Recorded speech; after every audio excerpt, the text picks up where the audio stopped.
Welcome back to another video. In this video, we will be talking about the impact of fasting on your mood and your emotional well-being. So if you're interested in that, definitely stick around. All right, everyone, we're back again. And this time we want to really focus on how does fasting affect your mood and your emotional well-being. If you don't understand what fasting is, you can watch this video right here. We go over the different types of fasting so you can actually understand what we're talking about. But of course, if you want to get a primer right now, we'll give you one. Fasting, for everyone's purposes, the baseline understanding is when you refrain from consumption. Right? Refrain from consumption. And of course, fasting can be applied to anything, whether it be content, whether it be food, whether it be activities, etc., etc.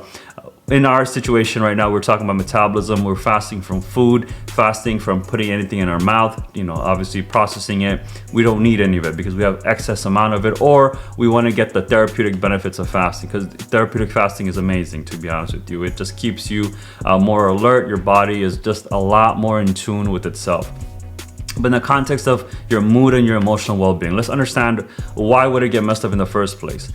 So many of us spend majority of our days eating ultra-processed foods from the moment we wake up to the moment we go to sleep. Every single thing, if it's in a package, multiple packages, understand that those are not food. They're like, think of it as supplements. You are eating artificially manufactured, engineered foods to take within your body. And so when you are eating this type of stuff, your hormones completely get out of whack, because your insulin levels, your leptins, your ghrelins, all the hormones that sort of dictate your satiety or if you're full, etc., etc., are super duper messed up, because you're flooding your body with so much sugar, so much high fructose corn syrup, that your body is totally out of whack. So your mood is always out of whack. One, you're always feeling hungry.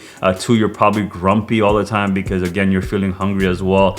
Three, you're never feeling full, so you're always getting upset, etc., etc. So your emotional state is all over the place.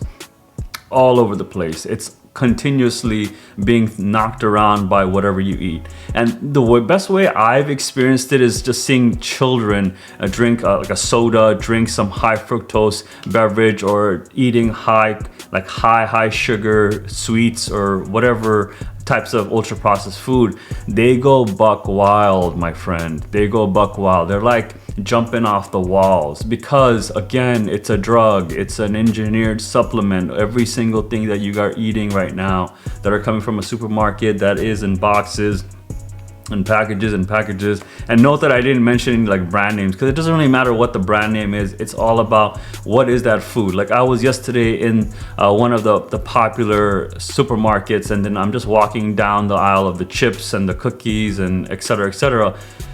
And I'm just like, man, like, is there anything for me here? Like, to be honest, like I can eat this garbage, but in reality, I don't want to. I'm just given these choices, and like now I have to go out of my way to find something healthy, because I have to actually look at each thing, because there are just so many colors, there's so many fancy packaging, and I'm just like, they hacked my psychology to just look at it and be like, wow, that looks yummy. Right? They hacked my psychology. And so this is where we are now, my friend. In 2023, if you want to eat healthy foods, you will have to force yourself to become an expert in food for you to figure out what is food and what is not food. I want you to take a step back and just understand what I just said right there. This is where we are right now, and this is a really, really big problem that many of us will experience. And as you guys get older and have children, then you'll realize that what you're really trying to do is prevent them from getting metabolic disorders. They're high probability they might get it. Their school system has been engineered or designed to get these ultra processed food because they care about volume.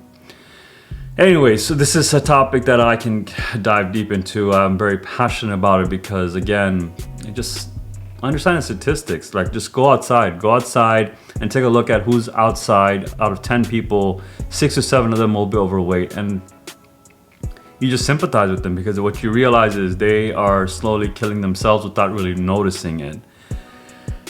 But yeah, so that's a topic for another day. But in our context, what's going to happen is when you are fasting for long periods of time, not meaning like one long stretch, more like frequently. Like think of it as repetitions. When you go to the gym, you do how many reps before you do a set, right? You probably do 6 reps, 8 reps, 10 reps, 12 reps.